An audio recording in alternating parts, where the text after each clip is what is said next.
So to me, when you are secure in business, you understand that it's not about you. So when someone says no, or someone says, I need to think about it, or I need more time, you don't collapse into yourself and start spiraling like an anxious person would do. And sometimes it means that when you are presented with opportunities, you might withdraw because you overestimate the load of the work. Hello, my dearest entrepreneur friends. Welcome back to another video. Or if you are listening to this one on the Omnichannel podcast, welcome back to the podcast. Now, in this series of episodes, what we are going to tackle is how your attachment style shows up in business in various ways of the business journey. And I believe that it does show up in very clear ways. And my goal with the video series is to help you understand what are the symptoms, how does it look like, so you can have the awareness and understand yourself better and be more of a secure way. So what we're gonna do is we're gonna first look at 3 parts of the business journey. And the first one is going to be before someone becomes a client. So this would be around prospecting phase. Second, we are going to look at how the attachment styles show up after someone has become a client and someone has been working with you. And the third part is around feedback. So when you receive feedback from the client work, how those attachment styles can distort feedback, and how the secure way of getting and handling feedback looks like.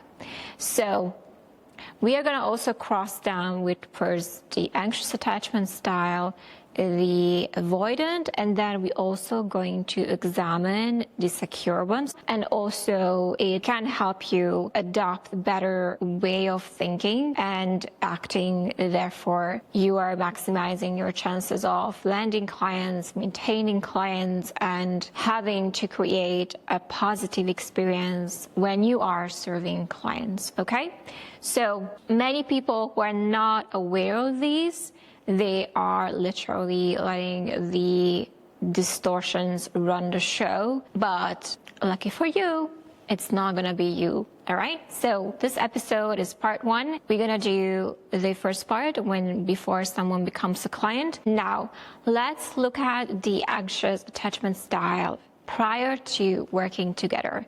So in my opinion, one of the most pivotal symptoms of someone having an anxious attachment style in the prospective phase is the way they show up before they land a client. So these people tend to over-explain, for example, in sales calls or DMs, and over follow up. And because they are a little bit anxious, they can interpret someone's response as a rejection. So they would like to be this typical, I'm just following up, circling back another time. Like all of those, let me circle back, let me follow up, like all of those anxieties are coming from this type. And unfortunately, if you don't have a handle on this one, what can happen is you actually come off as desperate and you push the client away before they would become your clients, because the way you show up before they actually exchanged any money is a bit too much. And what the healthy, secure way of doing this, instead of let me follow up, let me do this, is to kind of relax and have a calm way of going about the way you show up and let the client come to you. And what you can do is you can try to read their context in what they are in, try to see if what you're doing is helpful for them. And if you get them on a call, for example, listen more and talk less. Also, you can be secure in a way of saying, hey, let me know by next Wednesday. So having a clarity on the timeline of when you're going to speak again instead of letting them go and then you being anxious about when they're going to come back to you. So secure is always clarity and always moving the conversation back to clarity, integrity, let's talk, let's see. Okay, I know I said this before, but this is very anxious type, is to interpret silence as a rejection. Boy, oh boy, these people do not like to be rejected, and they will do anything to not get rejected, instead of letting silence be either a signal to give them space or a signal to seek clarity from a grounded space and not like anxious and spiraling, right? You don't have to over function and overdo it, but sometimes you need to just learn to lean back and let them come to you in their own time. And if you feel, and it's like specifically in a sales conversation, if you feel that the client is not certain, you over functioning and you becoming like super anxious can sometimes look like you are trying to give them bonuses and then discount yourself when it's completely not necessary. It's not that you need to bend yourself to get the client. It's more like, oh, okay, let me slow down. Let me understand where they at. Maybe they will need more time. And also having the security to let them go. And sometimes, but you know what? It seems like you need more time to think about this, right? Let me know. It's okay. Come back to me whenever you're ready. That is also secure because I'm not chasing. I'm not discounting. It doesn't have to happen immediately. I'm kind of detached and secure in a way that doesn't make the client feel pressured. And I think that's very important for you to understand that when you're coming from the desperate energy, you can create unnecessary pressure, even if what you were offering is actually highly valuable and actually the client wants it. But because you're coming with this energy of like neediness and anxiety, you are pushing people away. And I don't think that's what your intention is. Okay? So be okay with silence, seek clarity if you need to, but also have the ability to let people go and trust in their power that will come back to you whenever the timing is right for them. Okay? I think this generally comes from the belief that if you do more for the clients that you will be chosen. So one of the signs I also see is this, I think I told you, this general over-functioning, this, I'm going to do this, I'm going to over-function, I'm going to pretzel myself, I'm going to be super available. I think that's also very anxious before someone is working with you. And I think the antidote to this is not just rely on one person coming through, always plant seeds.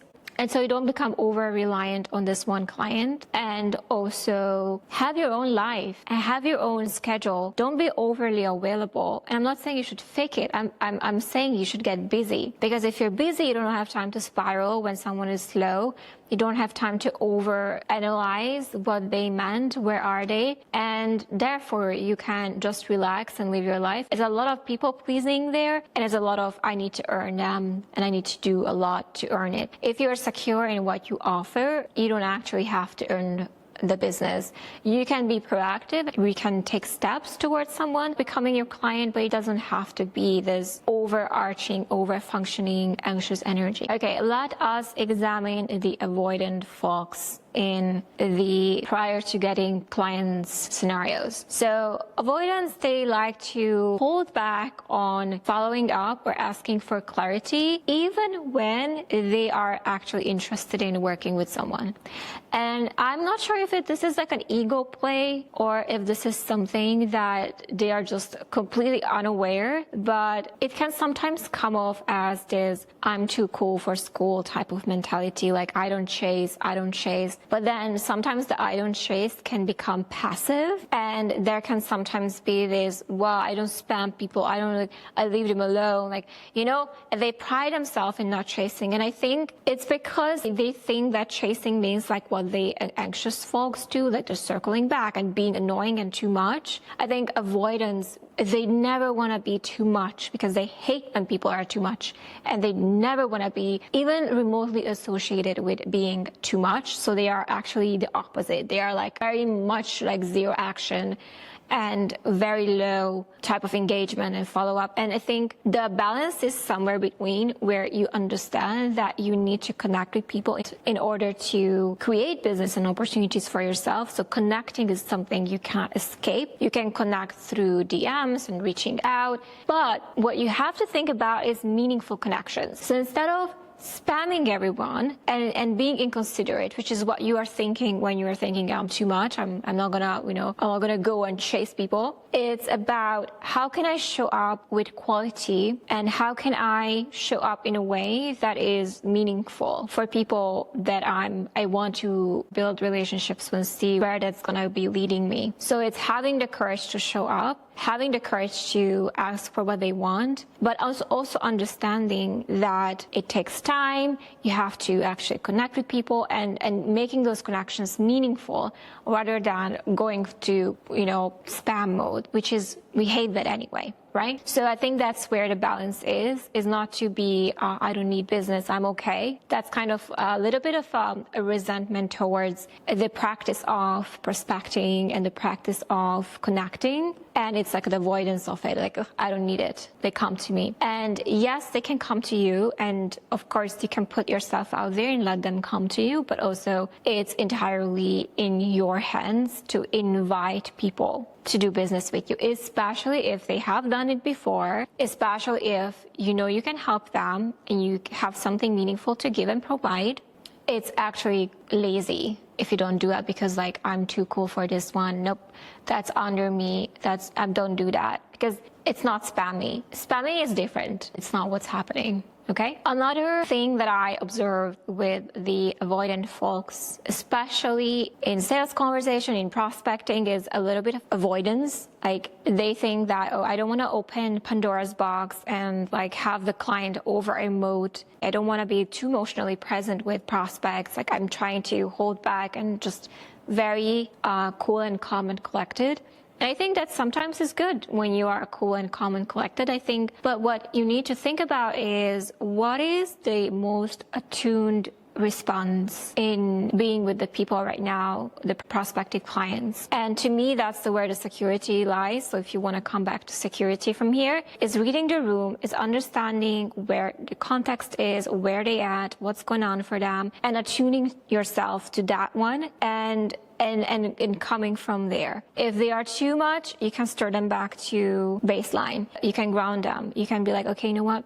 Let's focus on this. Like, you can gently guide and ground. I'm going to leave the final symptom that you are more avoidant in business. And unfortunately, I have felt this myself, is there is this distortion around the more business you have, the less freedom you have. And sometimes it means that when you are presented with opportunities, you might withdraw because you overestimate the load of the work, instead of taking it step by step and then seeing how you handle each step in the way.